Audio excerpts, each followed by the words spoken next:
And what is going on, heroes? Welcome back to another fun-filled edition of the HeroShot podcast, the internet's greatest movie and television news and entertainment program. My name is Duncan, and joining me via the magic and majesty that is the internet, it's Eric, Mr. MCU Bartolotta. Eric, how was that poop, man? It was good. So I do want to say a quick comment about Mr. MCU. So today I was at Hattie B's. I go at least once a week. You know this. Hattie B's? It's gotten to the point where they know me. They know me pretty well, and me and one of the servers talk all the time. He may be a manager. I have no idea. I don't care. He's cool. So we talk all the time, like at Hattie B's. And he was talking to me today. He's like, "Have you seen the Avengers trailer?" And I was like, "Yeah, man." Yeah. And I was like, I'm a huge MCU fan. He's like, I'm a pretty big MCU fan. He's like, you're probably not as big a fan as me. And I was like, and I kind of wanted to be like, okay, like, you don't even know what's like, you need to clock out. Let's battle. Yeah. And so then he was quizzing me on MCU questions, and I was like, getting them all right. He's like, oh, you're pretty good. And I was like, I'm known as Mr. MCU on a podcast I'm on. And he was like, what? He's like, so how about Wolverine being in Avengers 4, huh? He actually did say he hopes the X-Men are an Endgame, and I was like, no, dude. I was like, that's not going to happen. That bugs me when people say that, because I'm like, that's not realistic. Like, I hate dumb stuff like that. Like, I hope Deadpool's in it. Like, shut up. That's like those people that thought that Silver Surfer was going to be in Infinity War. And I'm like, not quite. Not yet. He will exist when they fight Galactus. Eventually, it will happen. It will be a thing. All right, well, speaking of Oscars... Speaking of Oscar-worthy films, so Eric and I thought we'd do something a little bit different with this episode. A little bit different, a little bit fun. Should be interesting. Typically on this show, we discuss all of the biggest news topics in the world of movies and TV. But today, with it being Oscar nom day, that we would actually go through at least all of the relevant categories that we could speak on. We might jump through some of the more obscure ones that we might not have a clue about, and sort of give sort of our thoughts and predictions on each of those categories. Starting with, I think we're about ready to start here. Anything else before we jump into these categories? No, make sure to check out our Oscars live watch party. Oh, yeah, good call. February 22nd, right? Or February 24th. I think it's the 24th. Now, yeah. Last year we actually did a live stream of the Oscars. One of actually the more popular videos on the channel, oddly enough. By far our worst piece of content it was pretty bad. Like the setup, that was like the early days of the podcast, and we hadn't quite figured out the setup in here yet.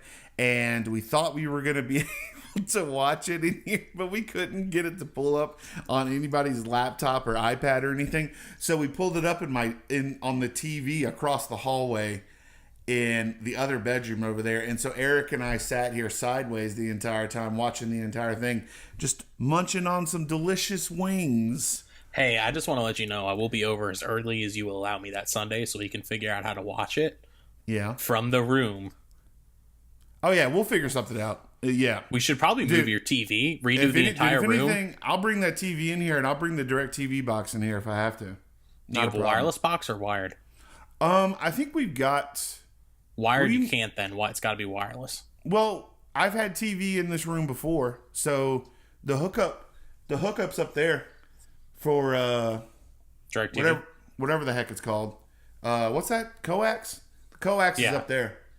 Okay. Yeah, all right. I don't mind helping you test that well before the actual Oscars. Yeah. Speaking of wings, now I'm not jumping into anything. I can't think of the word. I'm not jumping into anything early here, but Eric and I have some very interesting content coming up involving our lovely, lovely friend, the chicken wing, and it should be very interesting. Yeah. So we're possibly Don't say I feel too like much. This is going to be hectic, so we need to... Yeah. We'll have a planning session about that. I was thinking about it all day. We need a planning session about a lot of stuff. We do. Indeed. We do indeed. Are you ready to discuss some Oscars? Yes. Best documentary short. I have not seen any of these. I'm going to try to find a way to watch them. Yeah. What about you? Yeah, okay. Yeah, you mentioned that you actually anything that you haven't seen you want to check out, right? Yeah, as best I can. I think that's a good idea. Yeah. I don't have any opinion on any of these either because I have not seen. Dude, one of them's called Endgame. Check that out. What if it's just the last 10 minutes of the movie? No, actually, I wonder. I know there's some documentary that's about like terminally ill patients. I wonder if that's Endgame, because it's all all the pictures are in order of what they are. Right. Yeah. So I think that's what that's about. So I am somewhat familiar with that one. Movie or you don't want to make a determination from that category, not having seen any of those, right? No determinations just yet. Yeah. Best live action short. Unfortunately, not seen any of these either, but there is one called Mother, which is a movie that you like. Is this dude Mother so good? Yeah. This kid in the second frame kind of looks like a drug lord, so I'm gonna go off of that. It reminds me of that movie, he's a drug Mud. lord. Did you ever see Mud with? I have not watched Mud. McConaughey. No. I watched 8th Grade last night. Oh, really? I've been wanting to watch that. It's on Amazon Prime. Yeah, on Amazon. Yeah, I'll have to watch that soon. It's good. It's good. McConaughey. Did you see that clip of McConaughey coaching the Texas basketball team? You literally sent it to me, so I'm glad you remember our conversations.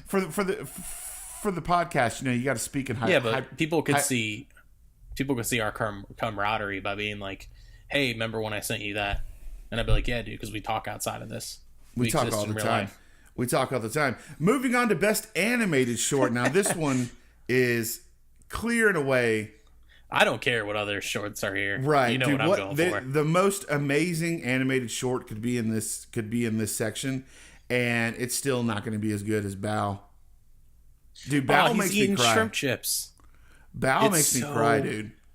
Good. It's so good. They had it online. I don't know if it still is or not. I mean, I'm sure you could easily find it. Yeah, it was on YouTube, Pixar put it out, and I think they said it was going to be off by a certain date. But hopefully it's still on there. Check out Bao. I would they might take it off by the time that Incredibles 2 comes on rental. Which is already out on is like it really? DVD and Blu-ray. Yeah, Incredibles 2's on hard disc.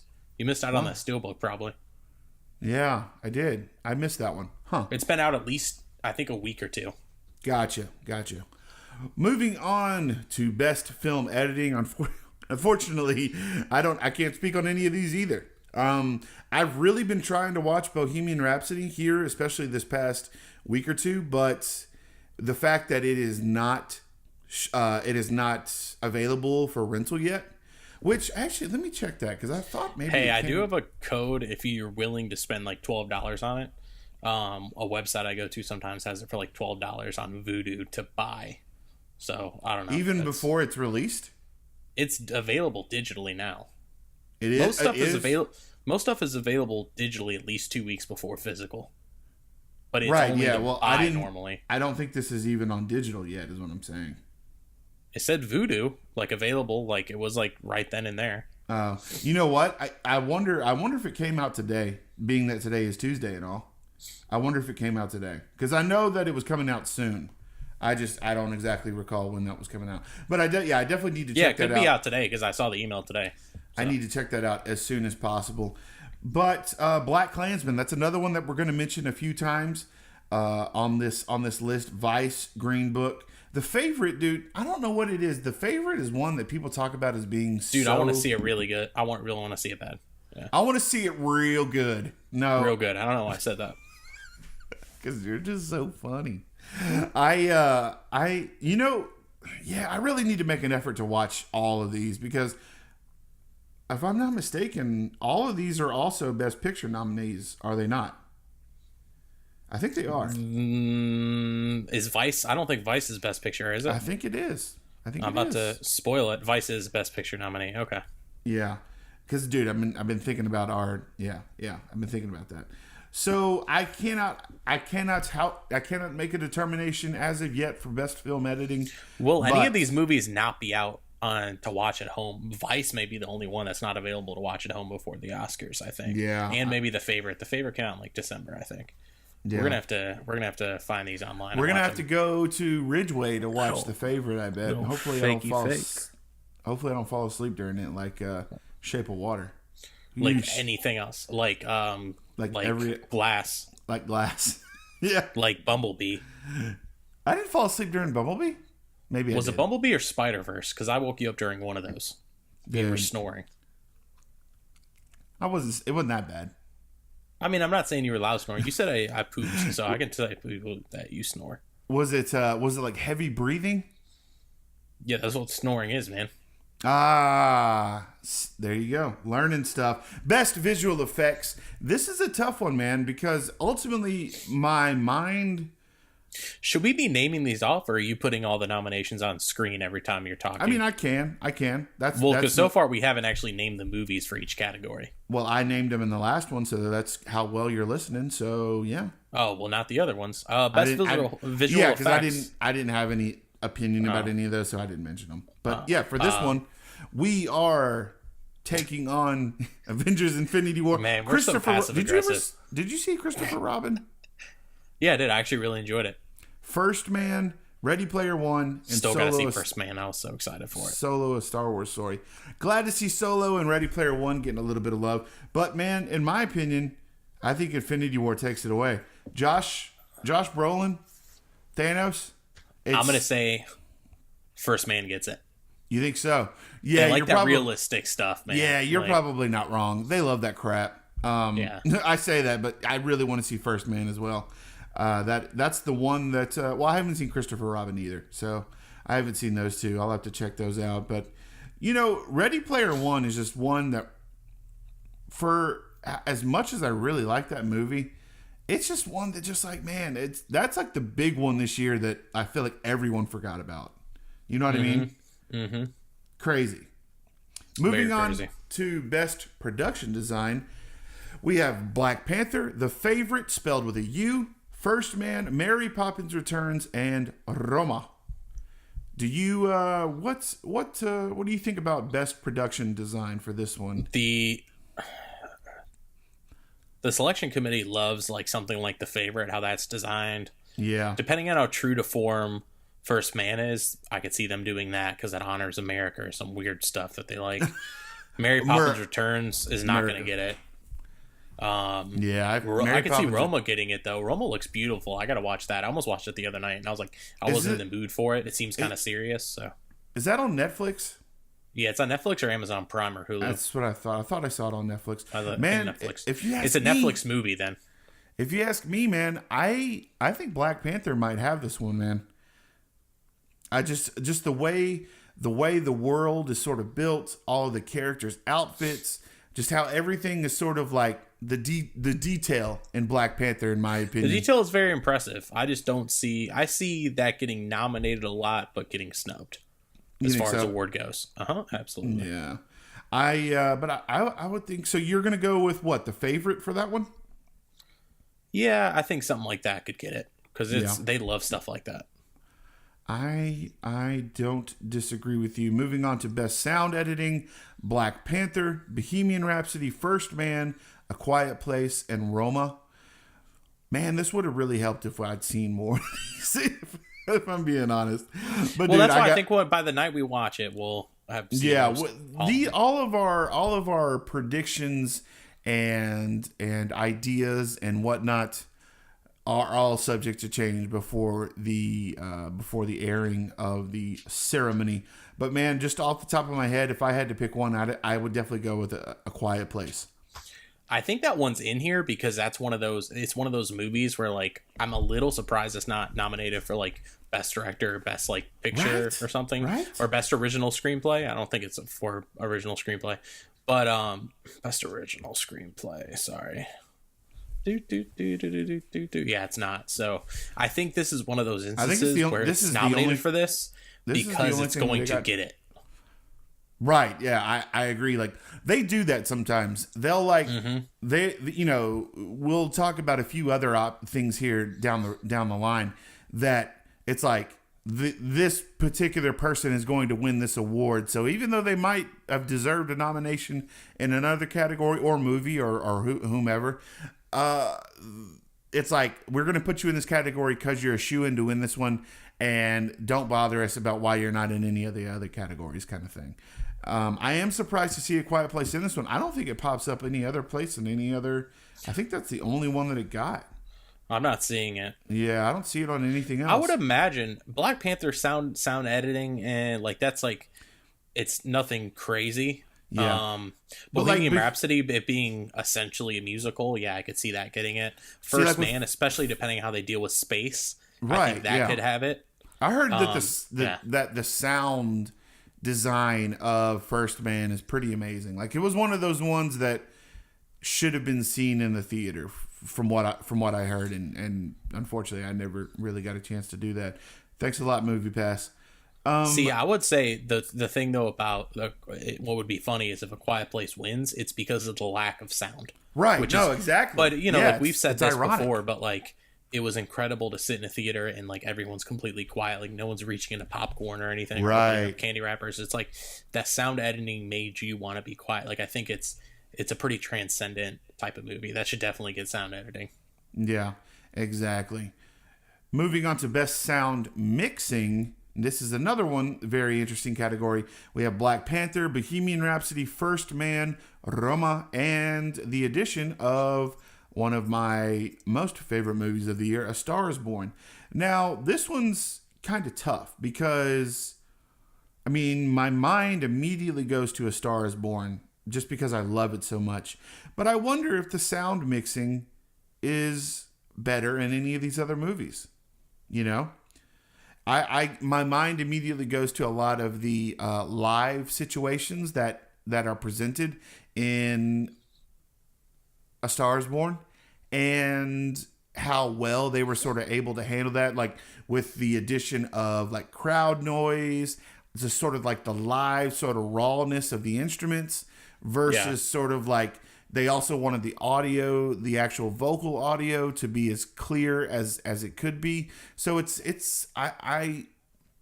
because it's a very distinct mix of like live music versus recorded music, because all of these songs are also, or at least, you know, some of them are on the radio now and stuff like that.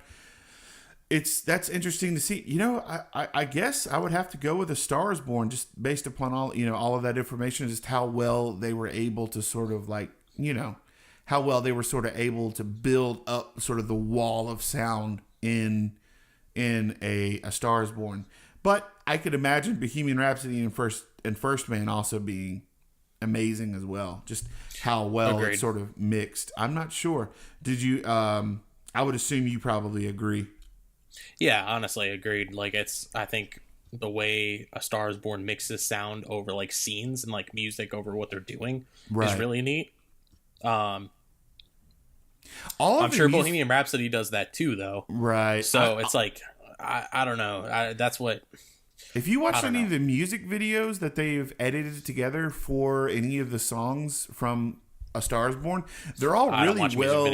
They're all really well like put together. They're a nice combination of like different scenes from the movie to the actual moment when the song is being performed in the movie.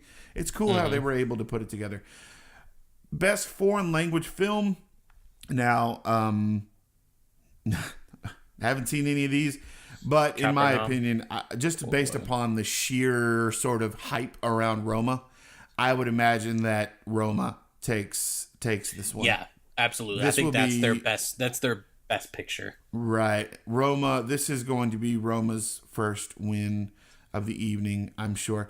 Now, one that we can actually speak on and have an opinion on: best animated feature. And our nominees are Incredibles 2, Isle of Dogs, Mirai. Tried my best there. Ralph Breaks the Internet, and Spider-Man Into the Spider-Verse. This one's pretty easy for me. We've mentioned it going back to our initial review of this movie. Incredibles 2 and Ralph Breaks the Internet are fantastic movies in my opinion, but man, I still have not seen anything like Into the Spider-Verse before. And I think it easily walks away with this one. It would be shocking. I think that would be the biggest shock out of any of these awards is if that doesn't get Best Animated Feature, because it came out at the right time to hit that steam. Right.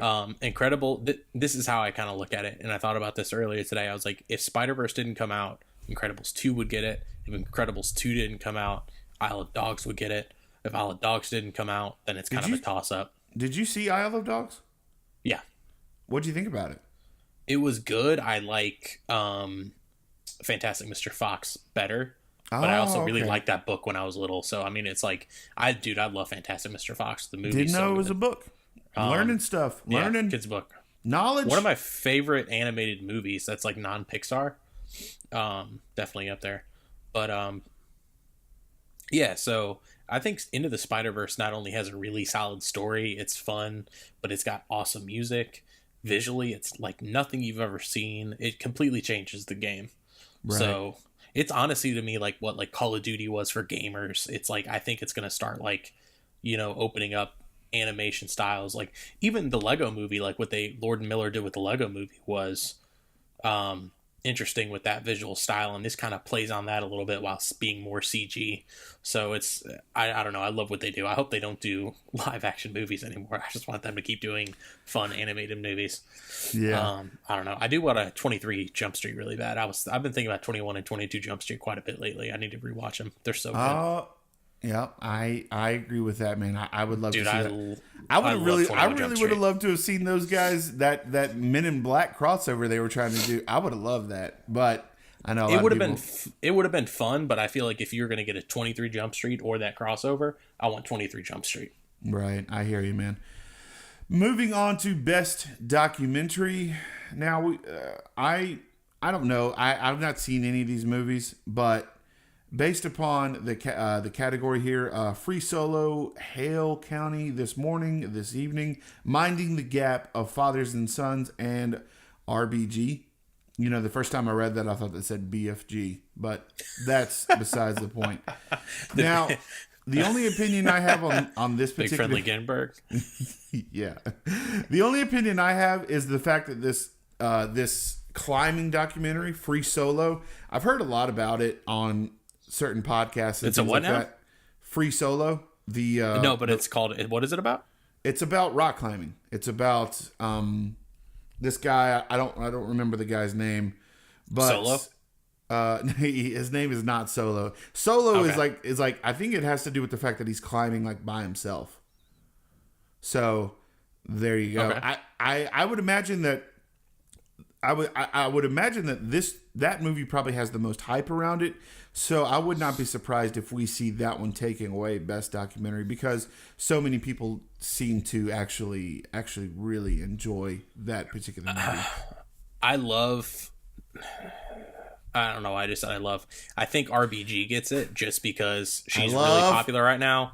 The Oscars are a pretty liberal type thing because it leans into the arts. So realistically, here they're pretty liberal. She's kind of like that, like she's kind of like that, like rebel in the Supreme Court right now. It feels like she's very in a sense right now. She's even gonna make a cameo in the Lego Movie Part 2.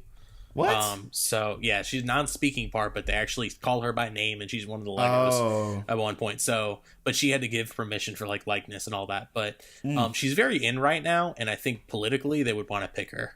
So I don't know. I think I could see that getting it just as like a statement piece. Gotcha. Very interesting. I love your commentary on old Ruth Bader. Moving on to Best Original Score, we have Black Panther, Black Klansman, If Beale Street Could Talk Has Nothing to Do with Memphis, Isle of Dogs, and Mary Poppins Returns. Was I the only person to know that before it came out? What do you mean?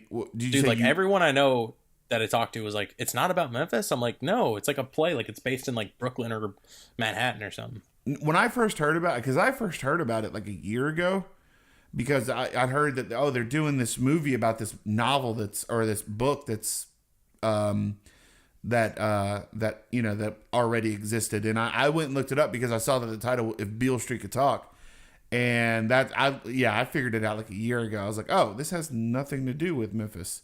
I still don't understand the connection. I don't recall the connection to Memphis at all.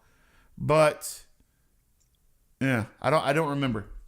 But man, out of these nominees, if I was to, it would definitely be Black Panther. Black Panther would take this one as well. I honestly, Isle of Dogs score is awesome. I would say if you have a chance to just even listen to the soundtrack sometime, it's very Listening to it right now. Besides the art style, that's one of the most memorable parts of the movie. It's like a lot of drums and like very classic, like what you think of like a Japanese like score would be. Oh, okay. I think it's a really cool score and it fits what they're trying to do. I would kind of go with that one, but that's just me. Of course, I haven't. Maybe Mary Poppins is great. Maybe Black, is it Black K Klansman? I honestly couldn't tell you. I sound dumb asking that. I think it's Black Klansman. I think that's just how. Okay, because there's 3 Ks, so I was like, I don't know what they're trying to do. Black Klansman. But yeah, so I think, Isle of Dogs. That's my pick. Very interesting indeed. I feel bad for Mary Poppins, man. That should have been a way better movie. Did you end up seeing it? No, I never saw it, but I feel like it should have been a better movie. Best original song, we have All the Stars, which is one that was mentioned during the Shotties. I will say so myself. I'll Fight from RBG, The Place Where Lost Things Go from Mary Poppins Returns, Shallow from A Star Is Born, and When a Cowboy Trades His Spurs for Wings from The Ballad of Buster Scruggs. That's on Netflix too, or Amazon or something. It's on Netflix, yeah. I've seen like 90% of it. I still have like 10 minutes left. What is it about? Like quick rundown. Okay, so The Ballad of Buster Scruggs. Because Coen movies are weird to me. It is super weird, but it's kind of good. It's kind of interesting. I won't go as far to say that it's good, but it's interesting to say the least. Isn't it short films? It's a series of little anthology movies. There's like 5 or 6 of them. I don't remember the exact number. There's a lot of star power in it. A lot of big popular actors that are in like these 10-minute long short little movies. The Liam Neeson one is one that comes to mind that was very interesting. But they're super dark, man. Even though it's funny, like some of them are set and sort of like they all revolve around the old like West, like the old Western times. Cowboys and stuff like that, and the whole entire thing revolves, dude. If you were to ask me like what it's about death. Like it's about dark, it's about people dying, and that's sort of like the theme throughout the entire thing. Because if I'm not mistaken, I think not the main character of every short story, but a main character dies in every single part of the anthology. And there you go. Very interesting. It's one of those ones that you might check out once, and I don't anticipate anybody would want to check it out again. I'm probably not going to watch this before. Yeah, it is interesting, and it's cool to see. Because there's a lot of star power in that movie, or those short little clips, films, whatever you want to call it. It's interesting to see, such a change of pace for some of those actors. But overall, I wasn't crazy about it. That's the reason why I never finished it. Like I really had no desire to come back to it. But I think this one's pretty easy. I think Shallow is by far in first place, and everybody else is coming in. It's a really good song, yeah. That may be its best picture. You know what I'm saying? Like the highest reward it'll receive.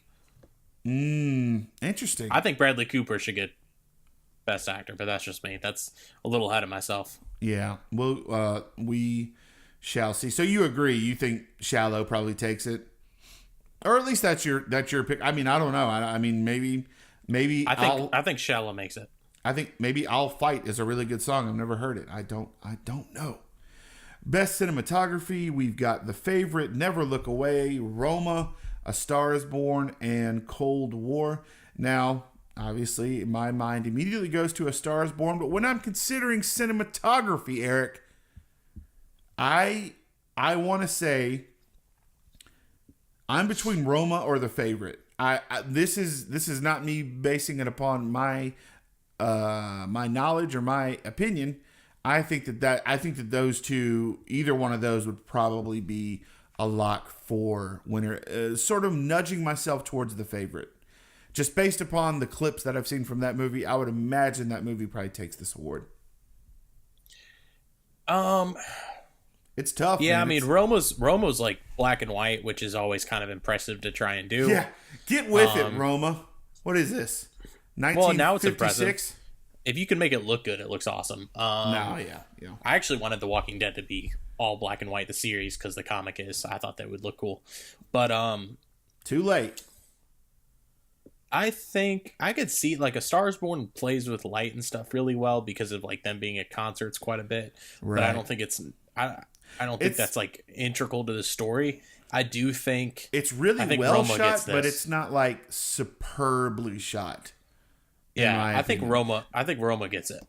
I mean, based upon what I know of both of those movies, this just kind of seems like the way the Academy would go on either one of these. Moving on to Best Costume Design, we have The Ballad of Buster Scruggs, Black Panther, The Favorite, Mary Poppins Returns, and Mary Queen of Scots.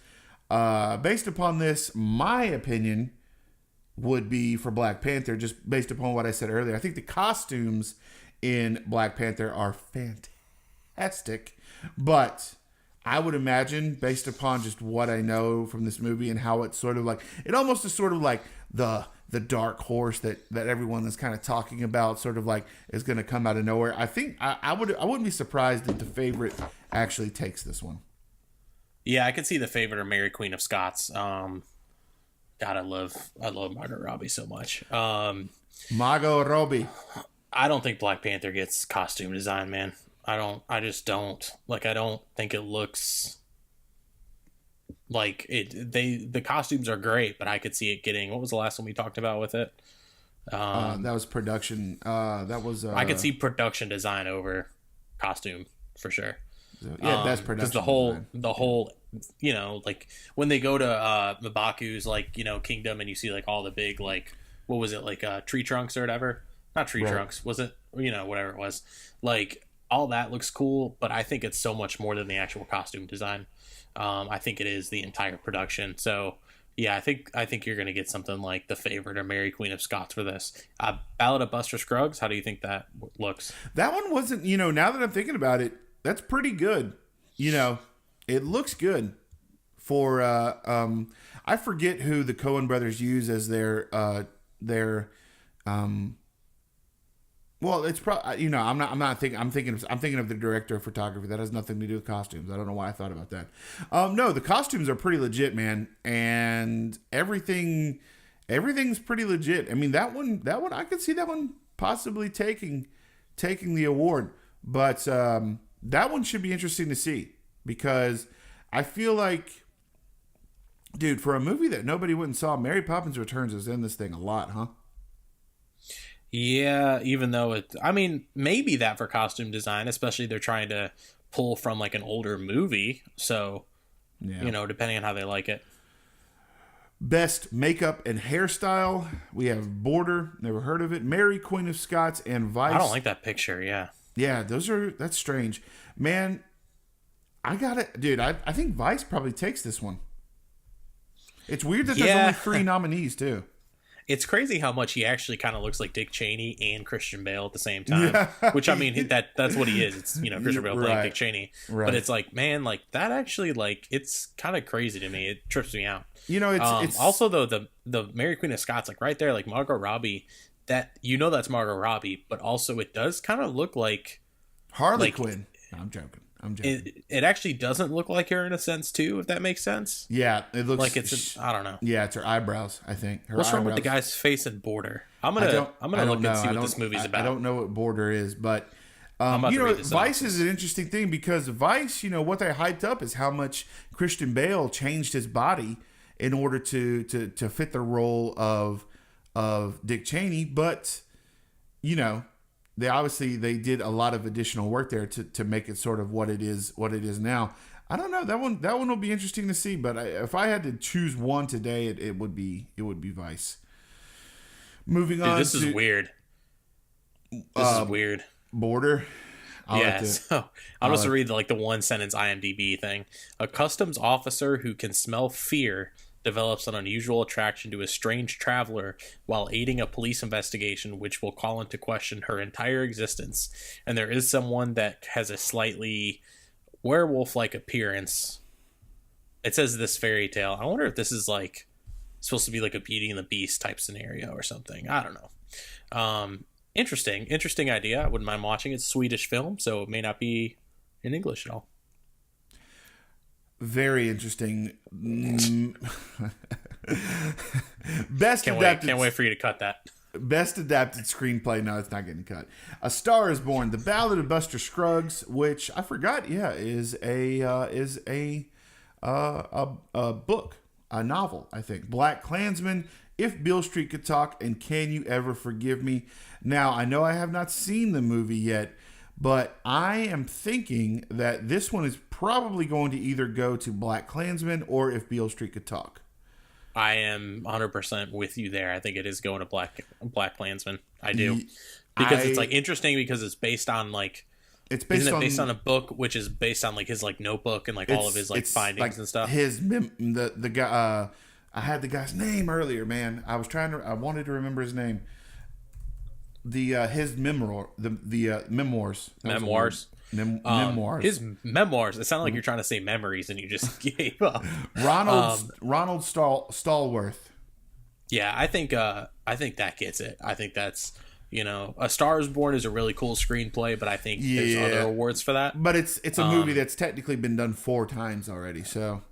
Yeah, and I do want to see the one that was supposed to exist with like Beyonce and Jay-Z or whatever. That would have been awesome. Yeah, that's the I didn't realize that until after I saw the movie. Like they were trying to make that movie for like 10 years. And like Clint Eastwood was attached to direct, and they had Beyonce at one point, and then they moved off of Beyonce.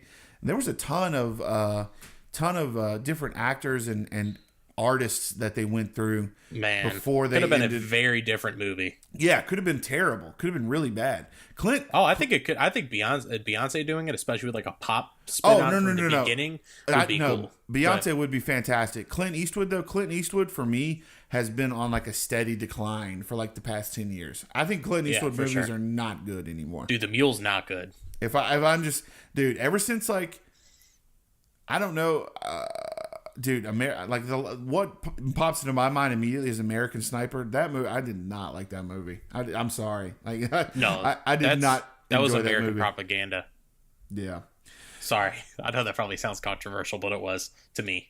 Best original screenplay, we have The Favorite, First Reformed, which is interesting, dude. This First Reformed movie is one that I really want to see because it's one that came out earlier this year. And it had so much hype around it. It's supposed to be like Ethan Hawke's like best role ever.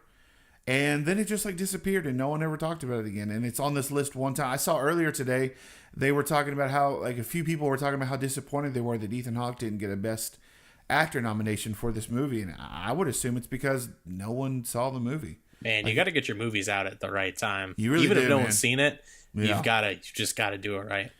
One movie that I've heard a lot of great things about, and this isn't nominated for anything. What was it? Sam and Ollie. What is it called? The Laurel and Hardy movie. Oh yeah. Well, is that out yet? Yeah, it's been out. Huh? No, I heard because I thought it was interesting because John C. Reilly had like a 0% movie on Rotten Tomatoes and like a 90% Rotten right, movie yeah. At the same time. That's interesting, yeah. And that didn't get any nominations, I don't think. So I'm not sure. But the rest of the nominees for original screenplay were Green Book, Roma, and Vice. This one's tough, man. I feel like Green Book has a lot of positive energy sort of building up behind it, but also I feel the same way about The Favorite. I would say, I think, because I don't have a particular opinion about any of these movies because I haven't seen any of them, I would say, dude, this is a great podcast. Listen to two guys talk about the Oscar nominations about all the movies they didn't see. But I'm going to go. Hate doing this so much. I'm going to go with The Green Book for this one. I think that might be the best way to go. This is a great start to our Oscar. I mean, because it's got to be like this every year. Like, oh yeah, exactly. What do you have an idea about any of these? Eeny, meeny, miny, mo, catch a tiger by its toe. If you holler, let him go. Eeny, meeny, miny. First Reformed is going to get it. First Reformed. Mark my words. We shall see, man. Dude, maybe it is. Maybe that's why it's stuck in there. You know, we were just talking about that earlier. Maybe that's why this one's in there, because this is the one that it's intended to win. I don't know. That is one that I do want to check out, though. Best supporting actor, Adam Driver's going to get it. I can almost guarantee you. Okay, well, that's like your opinion, man. Best supporting actor, Mahershala Ali for Green Book, Adam Driver for Black Klansman, Sam Elliott for A Star Is Born, Richard E. Grant, who is in the new Star Wars, by the way, didn't know that, for Can You Ever Forgive Me, and Sam Rockwell for Vice. Dude, my opinion, and I was so happy. This is my favorite thing out of the entire nomination. Rewatching A Star Is Born the other day, like I realized, like, oh my, like Sam Elliott is so good in this movie, and I'm so happy to see him on this list.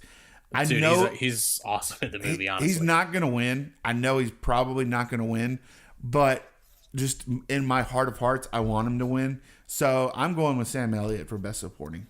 What about you? Sam Rockwell looks and sounds just like George Bush to me. George W. Bush. I have an opinion about that. I didn't even realize that was Sam Rockwell in the first trailer. How could you not? Were you trying to do a George W. Bush impression there? No, I was asking. I thought you were like, how could you not? How could you not? Iron Man 2, build my robots. Dude, he is Justin Hammer is so cool. We need him back. He's only in jail. We need him back. The interesting thing about Vice, him playing George W. Bush, based upon what I've seen from that movie, the footage that I've seen of him, it seems like he is playing the same exact version of a character, going back to a character he played like 10 years ago in Hitchhiker's Guide to the Galaxy. Go back to Hitchhiker's Guide to the Galaxy, and he's basically playing George W. Bush as the president of the galaxy. Go back and watch that. Oh, okay. Go back and watch that. That's George W. Bush was in office when Hitchhiker's Guide was being made? I know it's based on a book, so I mean that character probably already existed. But it's based upon a radio play, actually.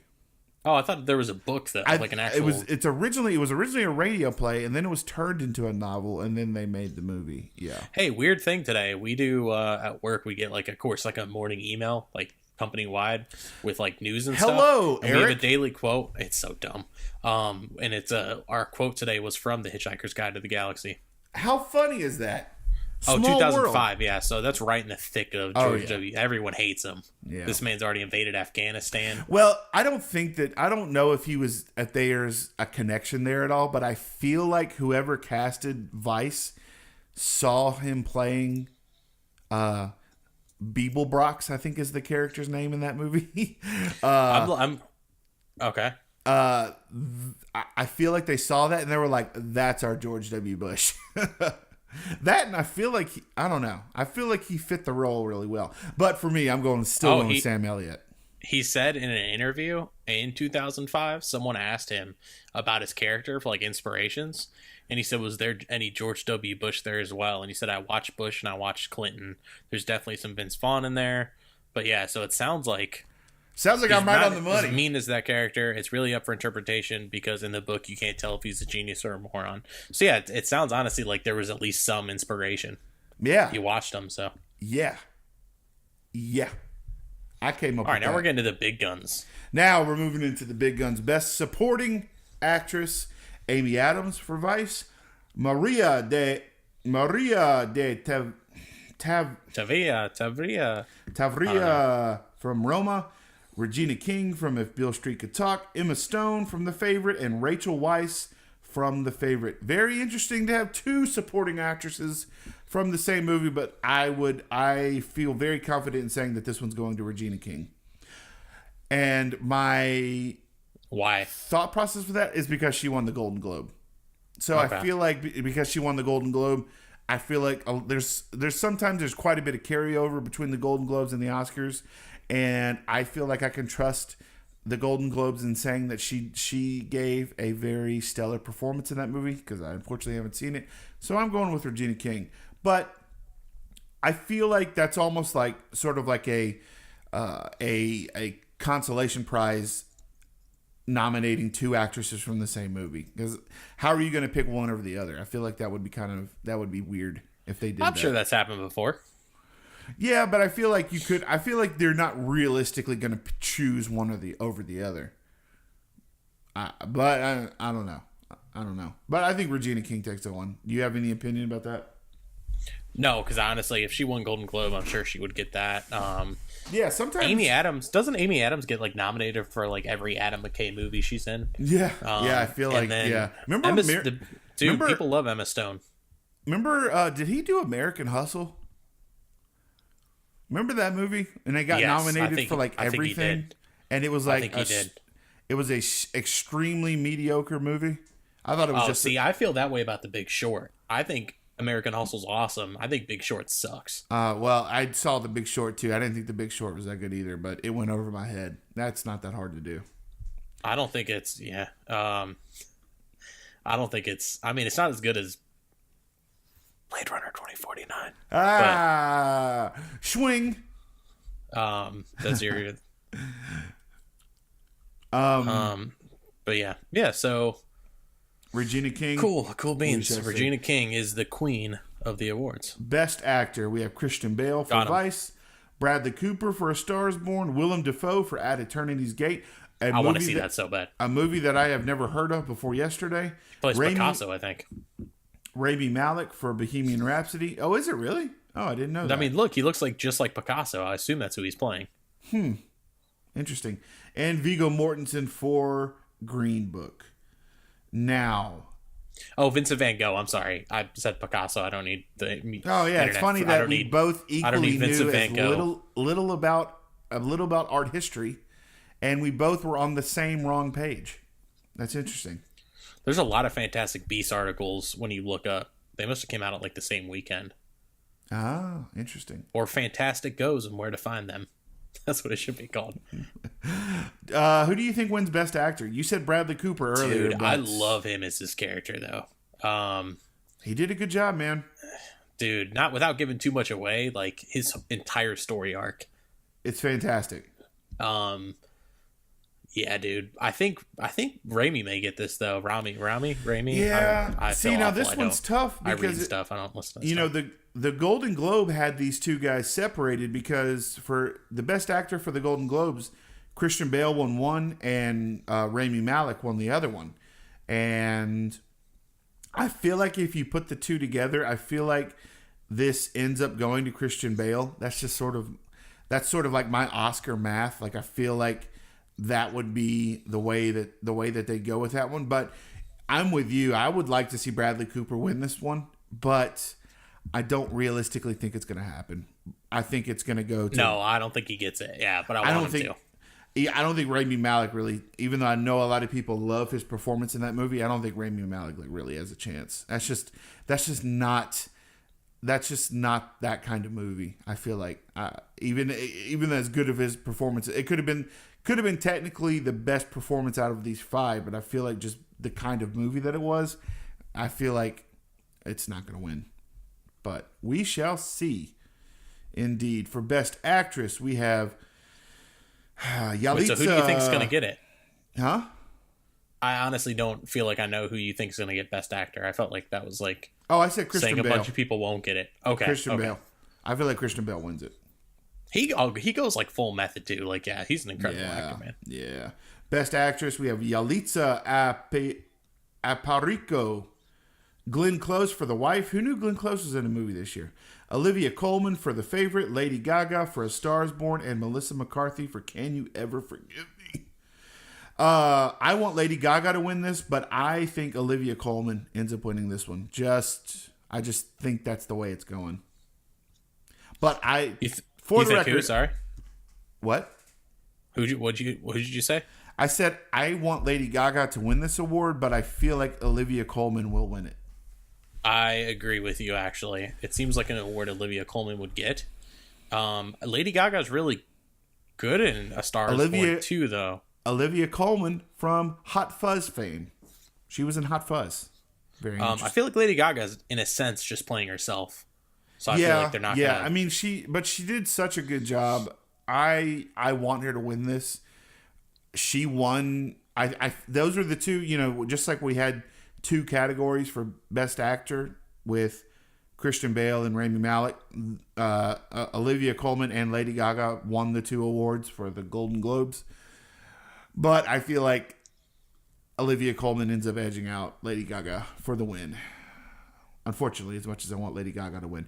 Now we get into even bigger fish to fry. We got Best Director, Alfonso Cuarón for Roma, Yorgos Lanthimos for The Favorite, Spike Lee for BlacKkKlansman, Adam McKay for Vice, and Paweł Pawlikowski for Cold War. This one's interesting, man. First of all, by the way, I think excluding Bradley Cooper from this list and John Krasinski from this list is a travesty. In my opinion, Bradley Cooper, even if it were up to me, even with those two on the list, I think Bradley Cooper by far. Also, I am surprised that Ryan Coogler's not on the list. I really thought that would be the award for him. I did too. Like, honestly, out of those three, I would take away three of these directors and add Ryan Coogler, Bradley Cooper, and John Krasinski. I don't know why I couldn't remember his name. But in my opinion, I think the fact that, and this is me just basing it off the fact that how much I loved A Star Is Born. It's one of my favorite movies of the year.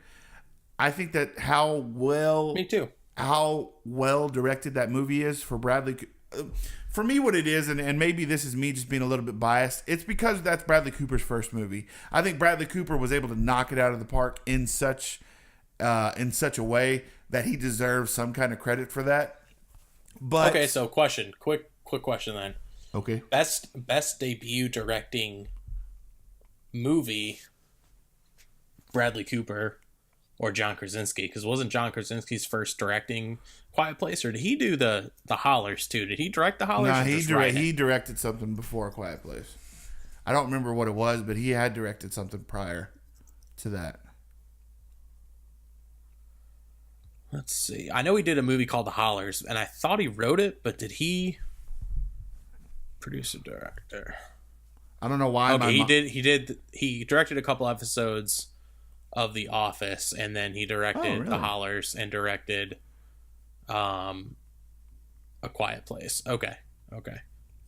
Very. So was that the first movie I thought A Quiet Place was the first movie he did something for. He also wrote it. Yeah, but I thought he had really had two other writers that did most of it. Yeah, I don't know. Dude, how crazy is it that Into the Spider-Verse had 3 directors? Did you know that? Really? Miller, Lord, and who? Miller and Lord weren't directors. They just wrote it. Oh, I thought they directed it. No, there was 3 separate directors for Spider-Verse, which is wild to me. That seems crazy. That is interesting. But no, in my opinion, I think Bradley Cooper deserves this award. But based upon these nominees, I guess I would go with Yorgos Lanthimos for The Favorite. I feel like that maybe he wins, but really I have no strong opinion about any of these. It would be more help if I had seen BlacKkKlansman or any of these movies. But just based upon just sort of like my opinion as it stands right now, I guess I would say Yorgos for The Favorite. I would assume you probably agree. Yeah, I think I could see Spike Lee getting it. I could too. Yeah, I could too. And especially, I really need to see the movie so I can have a better opinion about it. That's got to be available to stream by now, right? Yes, it is. Yeah, I remember seeing it. Yeah, I need to see that for sure. I need to make a list and just start this weekend. Watch one movie every couple days.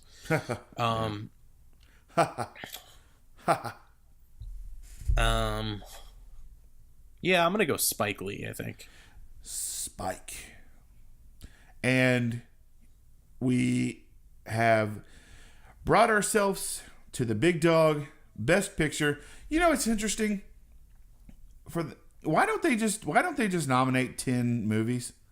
I've never understood that rule. They're like, we can nominate up to 10 movies, but we're just not going to do it every year. I don't think they've ever actually nominated 10 movies. I wonder, depending on how they vote and all that, I wonder if there's like a certain number that needs to be hit for one to even be considered.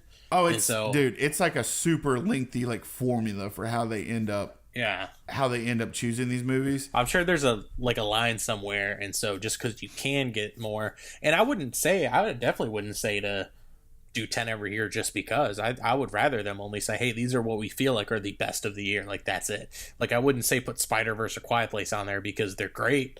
I would say if they truly believe these are the 8 best, and that's better than putting 2 more that they don't feel like are the best of the best, then do it that way. Right. Best Picture nominees, we did not mention it. Black Panther. There you go, man. First superhero movie ever nominated for Best Picture. You know, it was interesting. You actually texted me at one point this afternoon, and you said, you know, it's interesting. I thought Batman. The Dark Knight had been nominated for Best. The Dark Knight. Batman. You said you had asked you had thought that it had been nominated for Best Picture, and a lot of people seem to think that Dark Knight was the reason why they instituted this new rule for like the up to 10 nominees can be nominated for Best Picture, because up until that year it still was the same old like up to 5 like they do with every other category.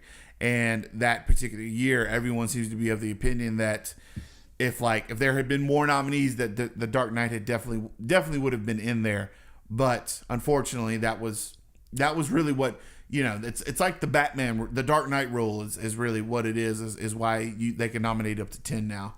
But unfortunately, we did not have that rule in place that year, so we will never know if it could have won. But Black Panther getting, you know, the first nomination for Best Picture from a comic book movie, which is awesome in my opinion. But we also have BlacKkKlansman, Bohemian Rhapsody, The Favorite, Green Book, Roma, A Star is Born, and Vice. Now, obviously, with my personal feelings, I would love for A Star is Born to win this award, but realistically, I don't think it has a chance. I want to say, I think Star is Born is a dark horse. You think so? Roma's not going to get it. It's going to get Best Foreign Film. I don't think it wins both. I think A Star is Born could beat out Vice, because Vice is still kind of it's divisive. Like, it's divisive, but it's also not necessary. From a lot of what I've read and heard, a lot of it's definitely like bias, and it's not necessarily like I wonder where it's at on the old a clean RT. Look. Bohemian Rhapsody won the Golden Globe, but that's super divisive as far as if it deserves it. What won the Golden Globe? Bohemian Rhapsody. Oh, it's yeah. got like a 60% on Rotten Tomatoes or something. So Vice has a 64%. I could see The Favorite being a dark horse also. Black Panther's not going to get it. Absolutely not. This is them saying, anyone can take this how they want. This is the selection committee going, here you go. This is as close as you're going to get for right now, at least. But that's it. Like, we nominated Black Panther. Otherwise, there probably was going to be 7 movies on the list. I guarantee you, if there were 10 movies that they felt like were the best, or that, let me word it this way: if there were 11 movies that they thought that were the best, they would leave Black Panther off the list. Black Panther being on the Best Picture list is to appease people. It's to appease the general audience. It's to appease the fact that the Oscars have gotten less popular over the years and less people are watching it. Just like, you know, they were going to do that most popular category this year, and it backfired on them because we all knew Black Panther would get it. And what is popular? Like, it's such a weird, like, subjective thing. Like, this is replacing that, but this is like being like, all right, here you go, but it's not going to win. And I think that's right. I'm not saying that's an insult. It feels like it is, but Black Panther does not deserve Best Picture. Like, I saw what you tweeted earlier, that article, and when I read that article, it's like why Black Panther deserves the Best Picture, or nomination at least. Yeah. That article to me just talked in a circle. That didn't actually say why. Really? Like, when people are just like, it's good, I'm like, that doesn't mean it's good. Like, tell me why. Well, you know, I totally understand your opinion. Why you think that? We're on two very different sides of this, I think. I don't think so. I don't think so at all. Okay. Because I by the way, feel that it deserves it. Is that most popular thing like still happening? Is that happening next year? That backfired. They were like, no, we're not going to do that anymore. And I think that's what because they're trying to get more viewers and stuff, and this brings it in. This is the most mainstream movie, most talked about movie of the entire year. So yeah, I mean that's going to sit there and make a splash. But this movie is not going to get Best Picture. Well, all I'm going to say about Black Panther is I fully believe that it deserves to be on this list. And the only reason why I say that, I know that the movie has its flaws. I know that a lot of people, after the fact now, especially, almost a year removed from it, you begin to realize that, a lot of people seem to think that, it wasn't the movie that they kind of wanted it to be. It's not as good as it, that the hype leading up to it. And all of that may be true. All I'm going to say is the fact that, like, what that movie was able to do, not only in box office, but for just for people who the people who really did enjoy that movie. I think just sort of like the revolution, for lack of a better word, that movie was able to sort of stir up in not only in just America but across the entire world. I think that is why this movie is deserving of a Best Picture nomination. Say what you want about what was actually on the screen, but the way it was sort of able to galvanize, sort of like, in my opinion, the entire industry, I feel like that's why this movie is deserving of a Best Picture nomination. And that's all. So you don't feel like it's, I know, but you don't feel like it's deserving to win it. I don't think it'll win it, no. But you don't think it'll win it, but that's not what I'm asking. I'm asking, if you could pick off this list? I know you haven't seen. I just said it's not going to win. I know, but do you feel like it should win versus just being nominated? No, I didn't. See, I feel like that's why. I feel like that's an insult then that they put it on the list, but we know it's not going to get it. I think it's a cheap thing that they're doing. Well, I mean, yeah, that's how I feel about it. I mean, that's just honestly, I think it's kind of patronizing the movie, and it's patronizing people pushing for it to win. Its fans, yeah. I think I will say, and I've said this a million times, Black Panther and Wonder Woman had the same effect. Black Panther on a much larger scale, right? But what it represents is more important than what the actual product is. And I think that's why we need to realize it's not this like 10 out of 10 movie. To some people it is and all that. I totally understand that. I was even telling one of my friends today, I'm like, Black Panther to a mainstream audience is much better than Infinity War because it can stand alone. I get that. Infinity War doesn't deserve a Best Picture nomination because of what it is, because it's different. And that doesn't make it like a Best Picture nomination type movie. But yeah, I think this, I honestly kind of look at this, not a slap in the face. I don't want to say that, but I think it's more like all right, it got nominated, now shut up. Like, this is as far as it's going to get. This is what you're getting. That's how I feel about it. And that's understandable. And I don't disagree with that. Yeah, I mean, because I don't think anybody realistically thinks that it will win. And maybe the fact that it did get nominated is maybe a bit patronizing. But I mean, it's tough to say, man, because I mean, like,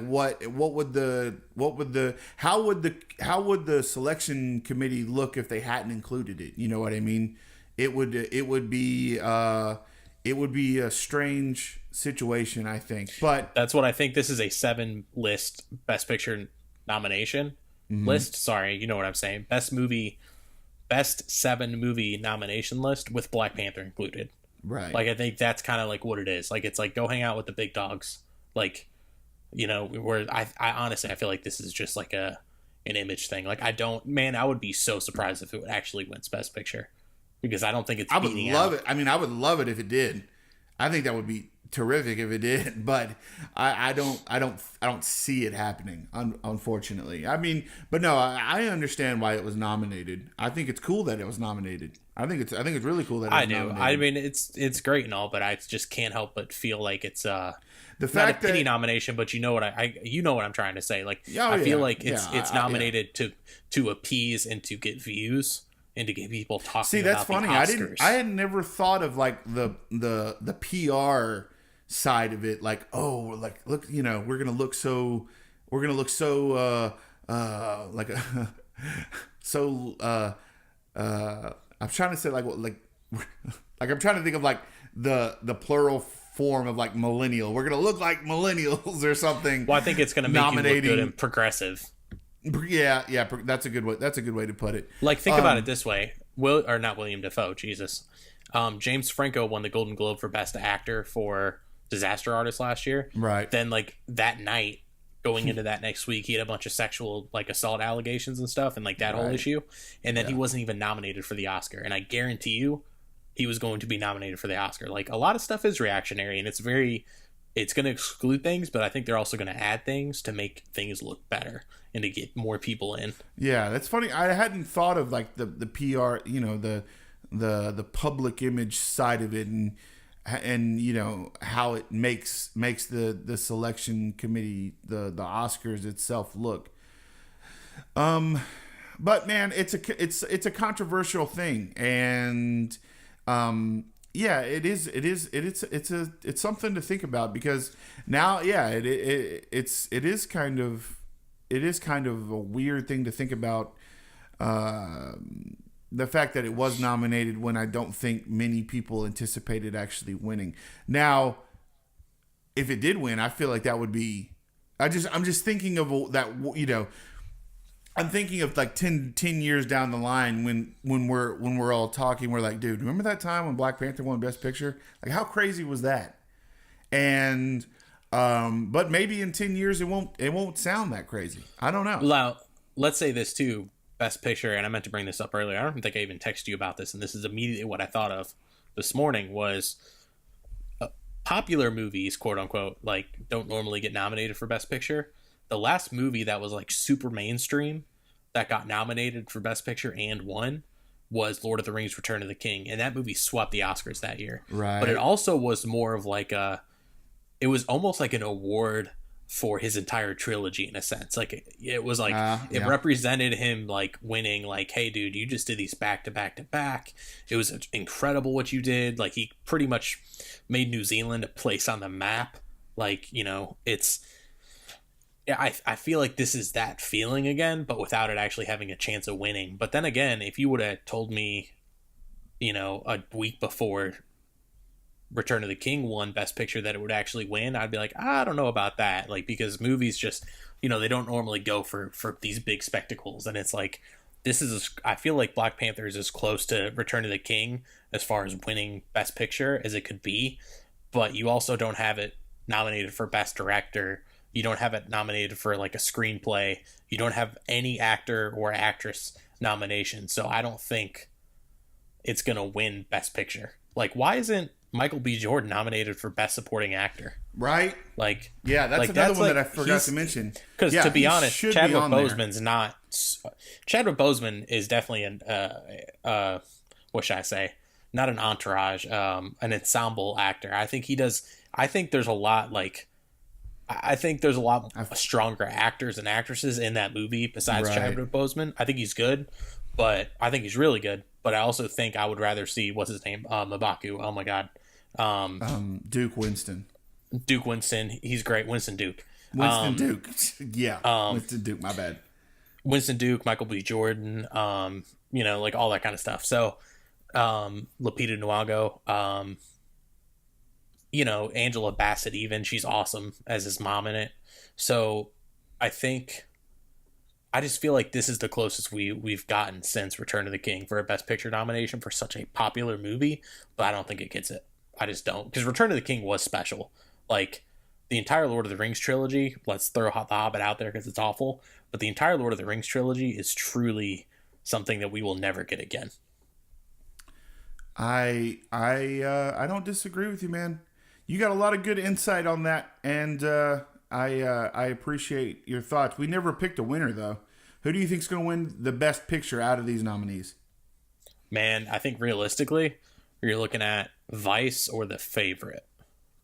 That's interesting, because I think it would go to Green Book. I think Green Book's taking the Best Picture. That'd be kind of a surprise one to me. Yeah. Because I'm not sure it's going to win anything else, but it did get a lot of love.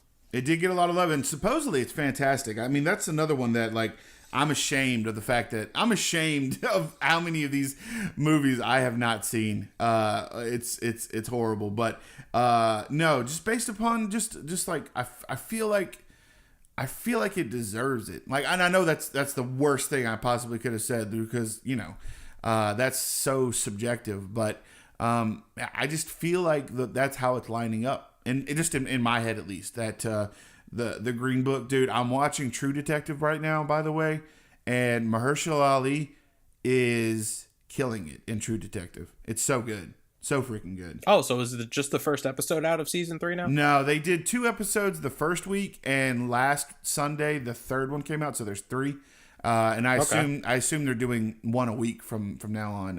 I was kind of hoping that they would do 2 a week, but I guess they just did that for the first week. But dude, it's so good. And like, what it does is it makes me realize, like, I need to see him in more things. You know what I realized is that he is actually in Alita, that weird like anime movie. Oh, that's like, I don't think it looks very good, which is a shame, because he's super talented, man. He's like uber talented, and if that movie ends up being bad, then I hate that for him. But he's killing it in True Detective. He was the dad in Into the Spider-Verse, and this as well is supposed to be another fantastic movie in Green Book, and I think Mahershala Ali is killing it at the moment, and I think just the momentum is why that ends up winning Best Picture. But who knows? Did you ever say what you thought would win? The Favorite? I think I could see The Favorite or Green Book. Sure, Vice. I think Vice could take it. They love Adam McKay. I don't know what it is, but they do love some Adam McKay. Yeah. I mean, and the Vice's cast is super strong. It's funny. I mean, just looking at this list, I feel like it's almost a 4-horse race, because we discussed Black Panther, but I feel like Lady Gaga, because I'm looking right at her. I feel like Bohemian Rhapsody Gaga. I feel like Bohemian Rhapsody and A Star Is Born and Black Panther all have an equal footing in not winning Best Picture, unfortunately. I wish Star Is Born would win. It would win, because I think it's incredible, and it's that perfect indie movie. If this exact movie, A Star Is Born, came out in like mid 2000s, it would win Best Picture, because that just kind of seemed like what they loved at that time, right. Like around Whiplash. I feel like I feel like with it being a remake, that hurts it. I feel like with it being done before, that hurts it. But yeah, even with BlacKkKlansman, like, I haven't seen the movie, but I feel like it's unfortunately just based upon what I know of the people who choose these sort of things, I feel like that's just not the kind of movie that they would go with for Best Picture. As unfortunate as that is, because I'm sure the movie is fantastic, but at the end of the day, I feel like this is a 4-horse race between Roma, Vice, The Favorite, and Green Book, and in my opinion, Green Book would take the ultimate prize. Hopefully, they announce the right winner this year. Wasn't it 2 years ago when they messed up? Moonlight and La La Land. Yeah. So speaking of Moonlight, Mahershala Ali again. I haven't seen that. Yeah, he's like, that movie is what really kind of set him off. Yeah. Yeah.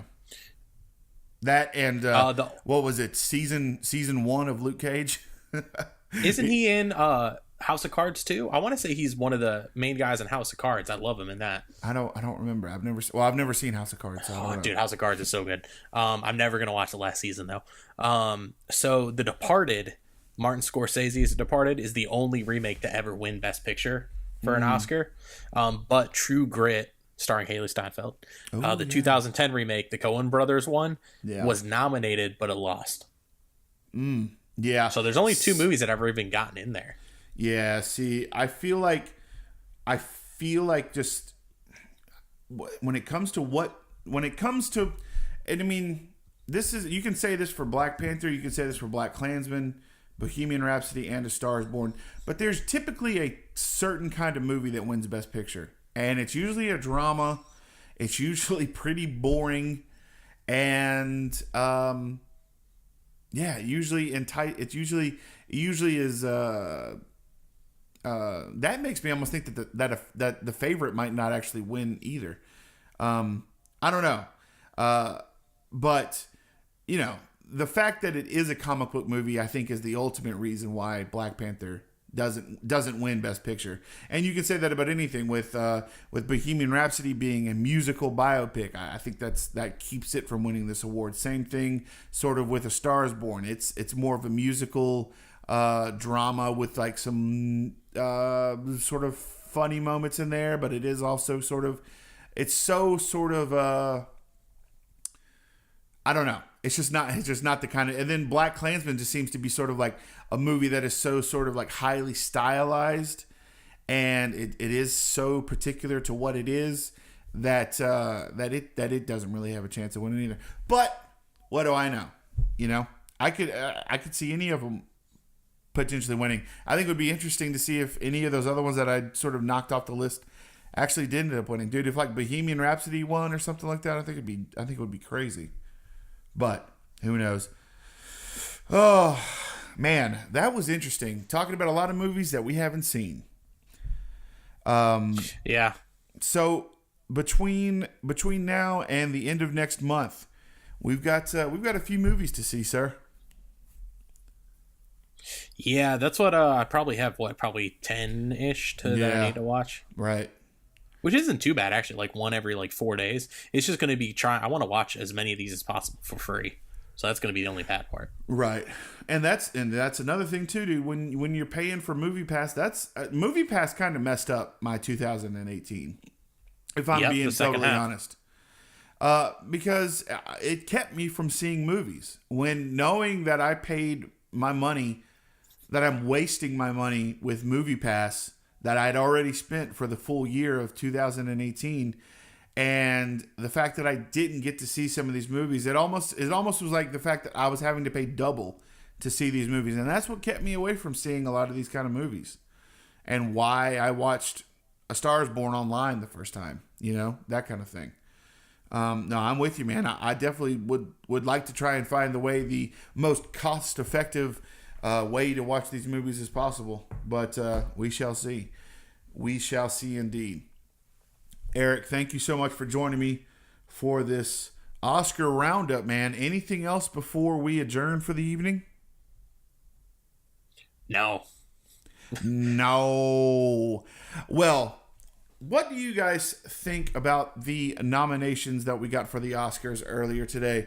What are some of the snobs that got left off the list that you wanted to see on your list? Eric brought up an excellent point in Michael B. Jordan's Killmonger should have been a Best Supporting.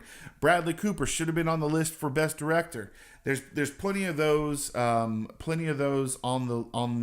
this list that should have been included that unfortunately were not. But man, that's the way it works every year, unfortunately. You know, I'm just hoping that next year when it comes to the shotties, that do you think that there's any way that the fight scene from Glass makes it all the way to the shotties next year? In what capacity?